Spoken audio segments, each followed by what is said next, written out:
दिल्ली की जमीन खोखली हो रही है। कृतिनगर, करोल बाग जोन, जहां सपनों के महल बनते हैं, लेकिन पीछे चलता है भूमाफिया का काला खेल। सूत्रों के अनुसार इस खेल का सरताज है अमित बजाज, उसके साथ वेल्ड हाई कंपनी के गौतम सेठी और राकेश जौली, एवीएस कंस्ट्रक्शन का अक्षय शर्मा, जो जेल से बाहर आते ही फिर से अवैध धंधे में कूद पड़ा। सूत्रों के अनुसार हवाला कारोबार तक से हो सकते हैं कनेक्शन। और व्हाइट फ्लायर का मालिक प्रणदीप कृष्ण, यह भी किसी समय कॉल सेंटर के धंधे में था। अब सब मिलकर दिल्ली को लूटने में लगे हैं। ये सब आपस में मिले हुए हैं और यही गठजोड़ दिल्ली की जड़ों को खोखला कर रहा है। बड़े बड़े प्लॉट लेकर टुकड़ों में बेचना, बिना नक्शे के निर्माण, करोड़ों की रिश्वत और सरकारी अफसरों से गहरी मिलीभगत, यही है इनका धंधा। यही है दिल्ली का सबसे बड़ा लैंडस्केप। अब बड़ा सवाल, कब होगी इनके खिलाफ ईडी और सीबीआई की जांच? कब रुकेगा दिल्ली को बेचने का यह गंदा खेल? डेली 24 भारत का धमाकेदार खुलासा बहुत जल्द। देश की राजनीति और हलचल के बीच अब सीधा रुख ऑटो सेक्टर की उस बड़ी खबर की तरफ जिस पर हर किसी की नजर टिकी हुई है। अहमदाबाद के हसनपुर से प्रधानमंत्री नरेंद्र मोदी ने आज भारत को नई तकनीक, नई रफ्तार और नई सोच से जोड़ दिया है। सुजुकी के पहले global strategic battery electric vehicle e Vitara को पीएम मोदी ने हरी झंडी दी है। दरअसल जनवरी 2025 में भारत मोबिलिटी ग्लोबल एक्सपो में ई-विटारो को पहली बार दुनिया के सामने पेश किया गया था और अब इसका कमर्शियल प्रोडक्शन सुजुकी के हसनपुर प्लांट से आधिकारिक तौर पर शुरू हो गया है। मारुति सुजुकी भारत की सबसे बड़ी कार निर्माता कंपनी है, जिसकी 4 यूनिट्स की वार्षिक क्षमता 26 लाख यूनिट्स है। बीते वित्त वर्ष 2025 में कंपनी ने 3.32 लाख गाड़ियों का एक्सपोर्ट किया और घरेलू बाजार में 19 लाख यूनिट बेचे और अब ई-विटारो की एंट्री कंपनी को ग्लोबल इलेक्ट्रिक मार्केट में नई पहचान दिलाने वाली है। आइए अब जानते हैं इसकी खासियत।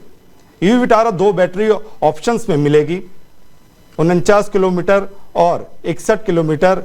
इसकी शुरुआती कीमत करीब 20 लाख रुपए एक्स शोरूम मानी जा रही है।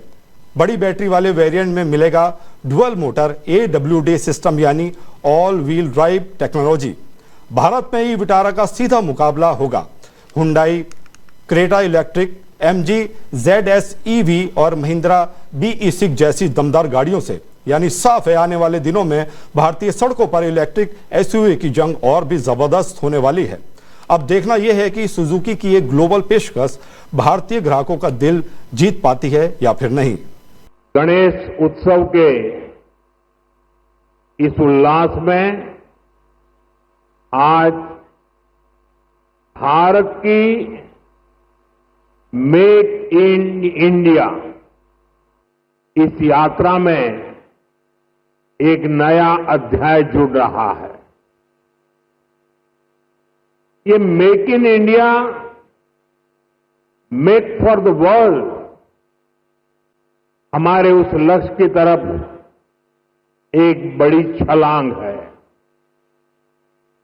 आज से भारत में बने इलेक्ट्रिक व्हीकल्स 100 देशों को एक्सपोर्ट किए जाएंगे।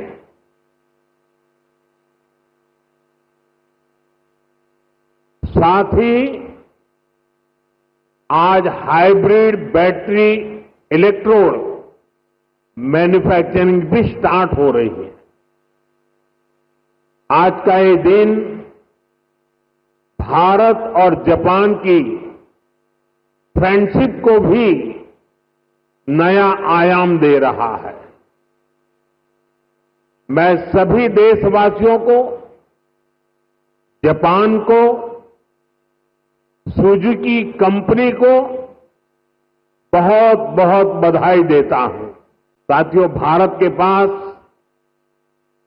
डेमोक्रेसी की शक्ति है और भारत के पास डेमोग्राफी का एडवांटेज है। हमारे पास स्किल्ड वर्कफोर्स का बहुत बड़ा पूल है, इसलिए कि हमारे हर पार्टनर के लिए विन विन सिचुएशन बनाता है। आज आप देखिए, सुजुकी जापान भारत में मैन्युफैक्चरिंग कर रही है और जो गाड़ियां बन रही है वो वापस जापान को एक्सपोर्ट की जा रही है। ईवी को केवल एक नए ऑल्टरनेट के तौर पर देखा जाता था, लेकिन मेरा मानना रहा है ईवी कई समस्याओं का ठोस समाधान है। इसलिए पिछले साल मैंने अपनी सिंगापुर विजिट के दौरान कहा था, हम अपनी पुरानी गाड़ियों को, पुरानी एम्बुलेंसेस को हाइब्रिड ईवी में बदल सकते हैं। भारत और जापान का रिश्ता केवल डिप्लोमेटिक रिलेशन से कहीं ऊपर सांस्कृतिक और भरोसे का रिश्ता है। हम एक दूसरे की प्रगति में अपनी प्रगति देखते हैं। मारुति सुजुकी के साथ हमने जो जर्नी शुरू की थी वो अब बुलेट ट्रेन की स्पीड तक पहुंच चुकी है। देश के पहाड़ी इलाकों में मौसम ने एक बार फिर अपना रौद्र रूप दिखाया है। जम्मू कश्मीर के डोडा जिले के थाथरी उपमंडल में बादल फटने की घटना ने भारी तबाही मचाई है। इस प्राकृतिक आपदा में देखते ही देखते दर्जनों मकान मलबे में तब्दील हो गए हैं। अब तक 4 लोगों की मौत हो चुकी है और कई अन्य लोग अब भी खतरे में हैं। पानी का बहाव इतना तेज था कि नदियां उफान पर आ गई और बाजारों में पानी घुस गया। सड़कें नदी में बदल गई और प्रशासन को कई रास्ते बंद करने पड़े। स्थानीय लोगों को सुरक्षित स्थानों पर पहुंचाया जा रहा है और राहत बचाव दल लगातार प्रभावित इलाकों में काम कर रहा है। रामबन में भी भारी भूस्खलन के कारण जम्मू श्रीनगर नेशनल हाईवे बंद हो गया है। तेज हवाओं और लगातार मूसलाधार बारिश के कारण तवी नदी का पानी रिहायशी इलाकों में घुस गया है। प्रशासन ने नदी किनारे बसे कई इलाकों को खाली करा दिया है ताकि किसी प्रकार की जान माल की हानि से बचा जा सके। ये कोई पहली घटना नहीं है। उत्तराखंड के धराली में हाल ही में बादल फटने से पूरे गांव में तबाही मची थी। इस हादसे में 5 से अधिक लोगों की जान चली गई थी और कई लोग लापता भी हुए। वहीं किश्तवाड़ के चशौती गांव में 14 अगस्त को बादल फटने से भारी नुकसान हुआ था। यह गांव मचैल माता यात्रा के रास्ते पर है, जहां उस समय हजारों तीर्थयात्री मौजूद थे। अचानक आई फ्लैश फ्लड ने घर दुकानों को बहा दिया। लंगर तक पानी में समा गया और इस आपदा में 60 से अधिक लोग मारे गए, 300 से ज्यादा घायल हुए, 200 से अधिक लोग लापता बताए गए। सिर्फ जम्मू कश्मीर ही नहीं, हिमाचल प्रदेश के कुल्लू और मनाली में भी बारिश और बादल फटने की वजह से हालात बेहद गंभीर हो गए हैं। ब्यास नदी में उफान आने से कुल्लू मनाली NH3 का करीब 3 किलोमीटर लंबा हिस्सा बह गया है। नदी का रुख हाईवे की तरफ मुड़ गया है, जिससे सड़क के किनारे बने होटल और इमारतों में गंभीर खतरा पैदा हो गया है। मनाली के बाहंग इलाके में 2 मंजिला इमारत पानी की तेज धार में बह गई है। सुबह से लगातार भूस्खलन हो रहा है और इसी बीच 2 रेस्टोरेंट और 2 दुकानें भी जमींदोज हो चुकी हैं।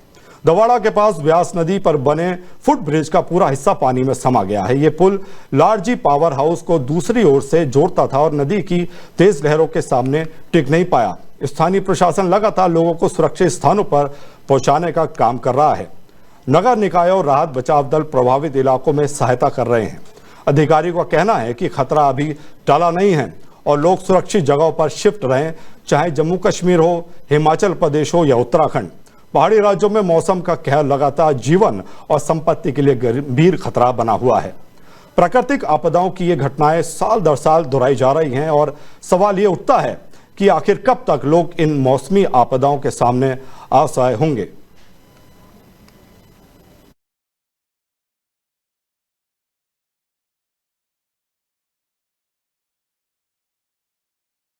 दिल्ली की सियासत आज उस समय गर्मा गई जब प्रवर्तन निदेशालय यानी ईडी ने आम आदमी पार्टी के दिल्ली प्रदेश अध्यक्ष और पूर्व स्वास्थ्य मंत्री सौरभ भारद्वाज के घर छापेमारी की। यह छापेमारी एक कथित अस्पताल निर्माण घोटाले से जुड़ी है, जिसके बाद आप और बीजेपी के बीच तीखी जंग छिड़ गई। आप इसे बीजेपी की सियासी साजिश बता रही है, जबकि बीजेपी इसे भ्रष्टाचार का पर्दाफाश करार दे रही है। दिल्ली 24 भारत से खास बातचीत में आप विधायक अनिल झा ने छापेमारी को बेबुनियाद करार दिया और बीजेपी केंद्रीय एजेंसियों का दुरुपयोग करने का आरोप लगाया। क्या कुछ कहा उन्होंने, आपको सुनाते हैं। दिल्ली प्रदेश अध्यक्ष सौरभ भारद्वाज के घर आज ईडी ने छापेमारी करी है, जिसके बाद दिल्ली की सियासत गर्मा गई है। बीजेपी इसको लेकर कई तरह के आरोप भी लगा रही है और ये कह रही है कि आम आदमी पार्टी के सभी नेता जो है वो भ्रष्ट है, ऊपर से लेकर नीचे तक पूरी पार्टी भ्रष्ट है और कई तरह की बातें भी दिल्ली बीजेपी अध्यक्ष ने भी कही है। इसको लेकर हमारे साथ बातचीत करने के लिए आम आदमी पार्टी के विधायक अनिल झा जी हैं। सर, जिस तरह की छापेमारी ईडी कर रही है, सबसे पहले तो उसको लेकर क्या कहेंगे जो सौरभ भारद्वाज घर छापेमारी हुई? सौरभ भारद्वाज जी के खिलाफ जो छापेमारी हुई, सुबह से हमारे प्रवक्ता बता रहे हैं वो क्यों हुई है, क्योंकि कल हाईकोर्ट का बड़ा हास्यास्पद निर्णय आया। हमें न्यायपालिका पर विश्वास है, लेकिन कुछ ऐसे मामले होते हैं, हो सकता है कि सरकार का दबाव पड़ जाता हो। ऐसे ही सुप्रीम कोर्ट के डॉगीज के ऊपर, कुत्ते के ऊपर फैसला आया, ये बड़ा हास्यास्पद था। आप ये समझिए, पिछले 10-12 सालों का आप कार्यकाल कालखंड देखिए, जहाँ जहाँ पर केंद्र में भाजपा है और उनके राज्य में सरकारें हैं, टारगेट करके दलितों के खिलाफ लामबंद होकर के इन्होंने अपनी ताकत का इस्तेमाल किया कि दलितों की लीडरशिप आगे न बढ़े। फिर मुसलमानों के खिलाफ तो बहुत लंबे समय से थे। अब इनको लगता है जहाँ जहाँ पर विरोधी पार्टियों पर एक सक्षम ब्राह्मण नेता है, उनके खिलाफ अब इन्होंने मुहिम छेड़ दी है। आम आदमी पार्टी के दिल्ली प्रदेश अध्यक्ष सौरभ भारद्वाज पर आज जो है ईडी ने छापेमारी की है, जिसके बाद दिल्ली की सियासत गर्मा गई है। हमारे साथ खास बातचीत करने के लिए आम आदमी पार्टी के विधायक संजीव झा जी। सर, जिस तरीके से छापेमारी हुई है और इसके बाद बीजेपी आरोप लगा रही है कि आम आदमी पार्टी में सभी भ्रष्ट हैं, इस तरह की बातें कह रही है, इसको आप कैसे कहें, क्या कहें? कम से कम आरोप तो आरोप जैसा लगे, आरोप भी आरोप जैसा नहीं है। सौरभ भारद्वाज 2023 में मंत्री बने, वो कह रहे हैं 2021 में 2019 में जो बिल्डिंग में गड़बड़ियाँ हुई, तो अगर 19-21 में गड़बड़ियाँ हुई तो 23 वाला मंत्री कैसे जिम्मेदार हो सकता है? तो आरोप ही आरोप जैसा नहीं है। कम से कम सब्सटेंस तो दिखे, सब्सटेंस ही नहीं है। उसमें ईडी का रेड करा रहे हो, तो ये जांच नहीं हो रही भ्रष्टाचार की। प्रधानमंत्री से सवाल पूछ रहा है ना कि प्रधानमंत्री जी डिग्री दिखाओ, वो प्रधानमंत्री जी की डिग्री को लेकर पूरे देश में सवाल खड़े हो रहे हैं। तो एजेंडा डाइवर्ट करने के लिए ये कोशिश है। आम आदमी पार्टी के दिल्ली प्रदेश अध्यक्ष सौरभ भारद्वाज पर आज जो है ईडी ने छापेमारी की है, जिसके बाद दिल्ली की सियासत गर्मा गई है। हमारे साथ खास बातचीत करने के लिए आम आदमी पार्टी के विधायक। आप पार्टी का पक्ष आपने सुना, अब आपको हम सुनाते हैं कि बीजेपी इस पे क्या कुछ कह रही है। और हमारे साथ फोन लाइन पे जोड़ रहे हैं अजय महावर, जो कि गोंडा विधानसभा से बीजेपी के विधायक हैं। आइए उनसे बात करते हैं और जानते हैं कि क्या कुछ उन्होंने कहा।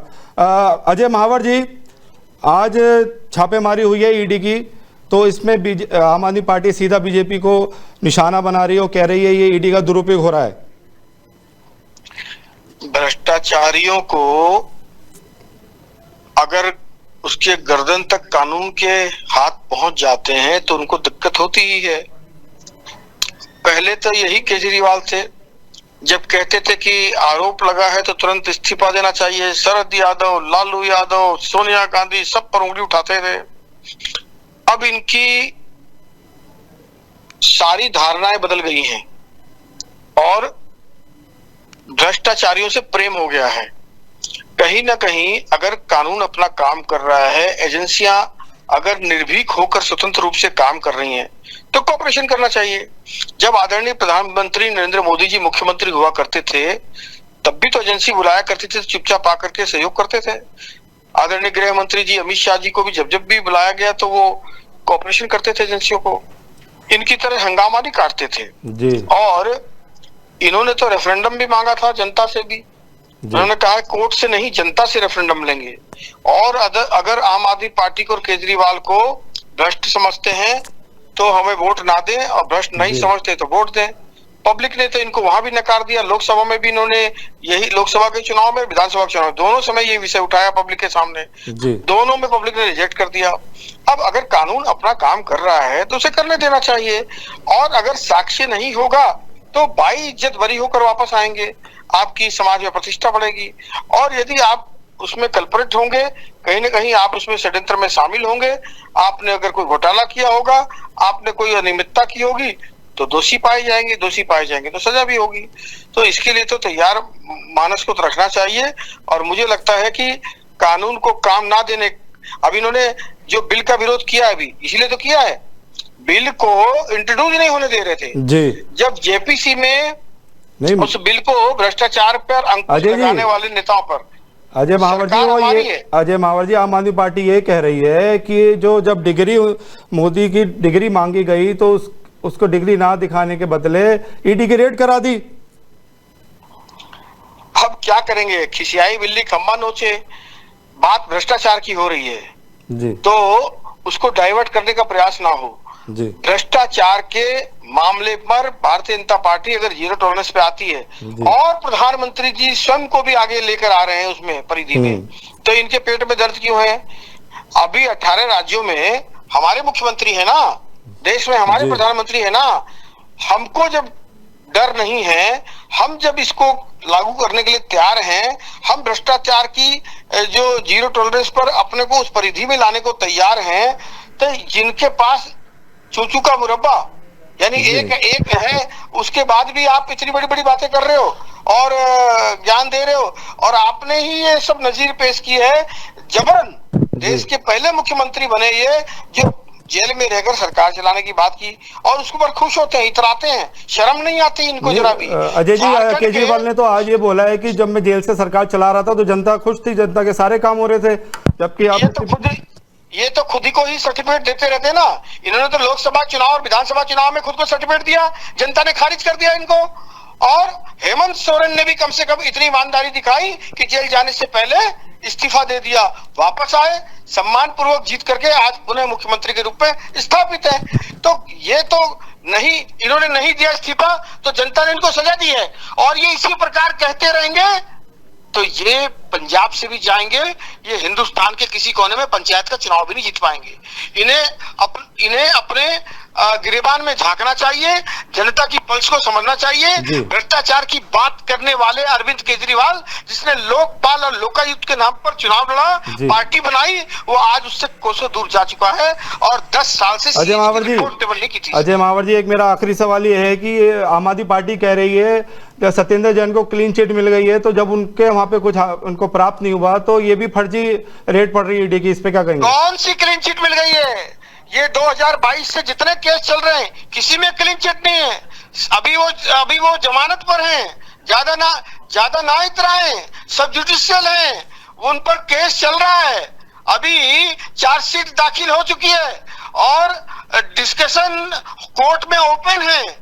किसी तीसरे केस में, चौथे केस में, जिससे कि हमारा उस पर वो बात कर रहे हैं, जो उन पर भ्रष्टाचार के आरोप लग रहे हैं, इस पर कोई क्लीन चिट नहीं मिली है। ये गलत बयानी कर रहे हैं, ये गलत बयानी ज्यादा दिन चलेगी नहीं। बहुत बहुत धन्यवाद हमसे जुड़ने के लिए। तो ये थे हमारे साथ अजय महावर जी, जिनका साफ तौर पे कहना है कि ईडी अपना काम कर रही है, आम आदमी पार्टी ये बेकार के इल्जाम बीजेपी पे लगा रही है। मध्य प्रदेश की राजनीति में आज बड़ा विवाद खड़ा हो गया है। कांग्रेस प्रदेश अध्यक्ष जीतू पटवारी के बयान को लेकर विधायक रामेश्वर शर्मा ने तीखी प्रतिक्रिया दी है। शर्मा ने कहा कि जीतू पटवारी ने आज हरतालिका तीज के दिन प्रदेश की बहनों और माताओं का अपमान किया है। उनका कहना है कि यह बयान केवल व्यक्तिगत अपमान नहीं बल्कि प्रदेश की लगभग 5 करोड़ महिलाओं की भावनाओं को ठेस पहुंचाने वाला है। विधायक रामेश्वर शर्मा ने कांग्रेस नेतृत्व विशेषकर सोनिया गांधी से मांग की है कि वे इस मामले में हस्तक्षेप कर जीतू पटवारी को समझाएं। शर्मा ने साफ कहा कि यह प्रदेश की आधी आबादी का अपमान है और ऐसे बयान किसी भी राजनीतिक दल के लिए स्वीकार नहीं है। राजनीतिक गलियारों में इस बयान को लेकर अब नई बहस शुरू हो गई है। देखते हैं कांग्रेस नेतृत्व इस विवाद पर क्या कार्रवाई करता है। बहनों को मध्य प्रदेश में सबसे ज्यादा नशा करती हैं महिलाएं, लड़कियां। देखिए, कांग्रेस के प्रदेश अध्यक्ष श्रीमान जीतू पटवारी जी से मैं हाथ जोड़ के प्रार्थना करूंगा कि पहले भी आप महिलाओं का अपमान कर चुके, उनके बारे में बदली टिप्पणी आपने पहले भी की है, जिसके लिए आपने माफी मांगी। हाल ही में आप राहुल गांधी जी से मिलकर आए हो, तो इसलिए स्वाभाविक रूप से है कि आपका विचार बदल गया है। लेकिन आज संपूर्ण भारतवर्ष में, संपूर्ण मध्य प्रदेश में भारत की बेटियां, भारत की माताएं, बहनें हरतालिका तीज मना रही हैं। वो प्रार्थना कर रही हैं देवी से और निर्जला है, आज व्रत किए हुए। ऐसे समय पर मध्य प्रदेश की 9 करोड़ आबादी में से 4 करोड़ बहन बेटियां हैं। इन बहन बेटियों को सार्वजनिक तौर पर अपमानित करने का काम श्रीमान जीतू पटवारी जी आपने किया है। नांदेड़ जिले के करकाला गांव से दिल दहला देने वाला मामला सामने आया है। यहां एक विवाहिता और उसके आशिक को उनके ही परिवार वालों ने बेरहमी से मौत के घाट उतार दिया है। मामला इतना गंभीर है कि पूरे इलाके में सनसनी फैल गई है। जानकारी के अनुसार विवाहिता और उसके आशिक को उनके ससुराल वालों ने आपत्तिजनक स्थिति में पकड़ा, जिसके बाद विवाहिता के पिता, काका और दादा उन्हें लेकर गांव की ओर निकले। रास्ते में ही दोनों की निर्मम हत्या कर दी गई और शव को पास के कुएं में फेंक दिया गया। स्थानीय पुलिस ने तुरंत कार्रवाई करते हुए तीनों आरोपियों को गिरफ्तार कर लिया है। पुलिस अब मामले की गहन जांच कर रही है और घटनास्थल से सबूत जुटा रही है। यह घटना पूरे इलाके में भय और आक्रोश का माहौल पैदा कर रही है। सुरक्षा और न्याय सुनिश्चित करने के लिए पुलिस प्रशासन ने पूरी सतर्कता बरती है।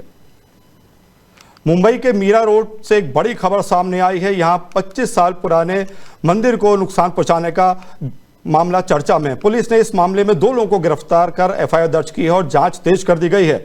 मंदिर उस सोसाइटी में स्थित था जो अब रीडेवलपमेंट के काम में है। पुरानी इमारतों को तोड़ा जा रहा है और हिंदू संगठनों ने इस दौरान मांग की थी कि मंदिर को किसी भी तरह का नुकसान ना पहुंचे, लेकिन नया नगर क्षेत्र की बदलती डेमोग्राफी ने इस विवाद को और पेचीदा बना दिया है।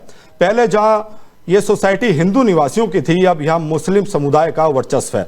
इसी वजह से मंदिर को हटाने की कोशिश की गई और मामला सुर्खियों में आ गया। स्थानीय लोग इस घटना से नाराज हैं और धार्मिक और सामाजिक संवेदनाओं को लेकर यह विवाद और भी बढ़ता दिख रहा है। प्रशासन ने मामले की गंभीरता को देखते हुए तुरंत कार्रवाई की और आरोपियों के खिलाफ केस दर्ज कर दिया है। देखते हैं आगे प्रशासन इस विवाद को कैसे शांत करता है और मंदिर को सुरक्षित रखने के लिए क्या कदम उठाते हैं। उत्तरी उड़ीसा के बालासोर, भद्रक और जाजपुर जिलों में इस समय बाढ़ का अलर्ट जारी है। बैतरणी और सुरनकेगा नदियां खतरे के निशान को पार कर चुकी हैं, जिसमें लाखों लोग प्रभावित हैं। सबसे बुरी स्थिति बालासोर जिले की बालीपाल, बस्ता, बोगराई और जलेश्वर ब्लॉकों में है।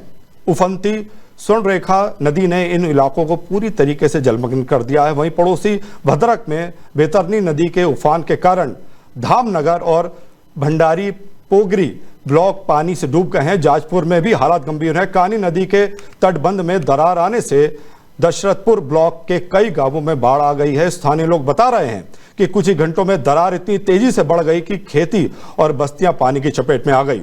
बाढ़ के पानी ने संचार और परिवहन को भी बाधित कर दिया है। जाजपुर के सिमलिया पंचायत में मुख्य सड़क कट चुकी है। भद्रक के कुछ इलाकों में स्कूल और आंगनवाड़ी केंद्र 2 दिनों के लिए बंद कर दिए गए हैं। स्थानीय प्रशासन और राहत दल फिलहाल प्रभावित इलाकों में लोगों को सुरक्षित स्थानों पर पहुंचाने और मदद करने में जुट गए हैं। मौसम विभाग ने भी इन जिलों में भारी बारिश और नदी के उफान का अलर्ट जारी किया है। उड़ीसा के सुंदरगढ़ जिले से खतरनाक खबर। सेफई नदी पर बने पुल को पार करते समय एक ट्रेलर ट्रक बाढ़ के पानी से बह गया है। जानकारी के अनुसार भारी बारिश के कारण नदी उफान पर थी और इसी दौरान कोयला ट्रेलर पुराने पुल को पार कर रहा था। इस हादसे में चालक, जितनी पहचान सुजीत आइंद के रूप में हुई है, अभी लापता है। वहीं ट्रक का हेल्पर अविनाश बराला बचा लिया गया है। स्थानीय लोग तुरंत मौके पर पहुंचे और पुलिस तथा दमकल कर्मियों को सूचना दी। बचाव दल ने तुरंत ही राहत अभियान शुरू किया। लापता चालक सुजीत आइंद को सुरक्षित निकालने के लिए बचाव अभियान जारी है। प्रशासन और स्थानीय अधिकारी इस घटना पर कड़ी निगरानी रखे हुए हैं। इस बुलेटिन में इतना ही। फिर मुलाकात होगी। अपना ख्याल रखिए। नमस्कार। दिल्ली की जमीन खोखली हो रही है।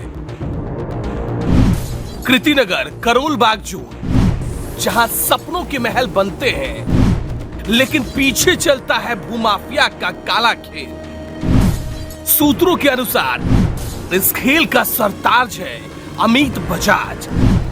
उसके साथ वर्ल्ड हाई कंपनी के गौतम सेठी और राकेश जौली। एवीएस कंस्ट्रक्शन का अक्षय शर्मा, जो जेल से बाहर आते ही फिर से अवैध धंधे में कूद पड़ा। सूत्रों के अनुसार हवाला कारोबार तक से हो सकते हैं कनेक्शन। और व्हाइट फ्लायर का मालिक प्रणदीप कृष्ण, यह भी किसी समय कॉल सेंटर के धंधे में था। अब सब मिलकर दिल्ली को लूटने में लगे हैं। ये सब आपस में मिले हुए हैं और यही गठजोड़ दिल्ली की जड़ों को खोखला कर रहा है।